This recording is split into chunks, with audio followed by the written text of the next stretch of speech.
આપણે અમેરિકા જવું હોય તો ત્યાં આપણો રૂપિયો ચાલે ખરો? ડોલરમાં વટાવવો પડે ને.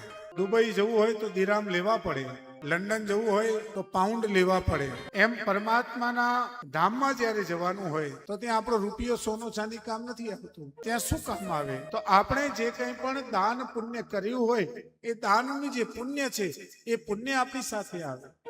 આપણા ઘરની જે સ્ત્રીઓ છે એ આપણને વડાવવા માટે આવે ક્યાં સુધી? આપણા ઘરના દરવાજા સુધી. ઘરના જે પુરુષો છે એ આપણને ક્યાં સુધી મૂકવા આવશે? તો કે સ્મશાનના દરવાજા સુધી. આપણું શરીર જે છે એ આપણો સાથ ક્યાં સુધી આપશે? તો કે ચિત્તા સુધી. તો આપણી સાથે કોણ?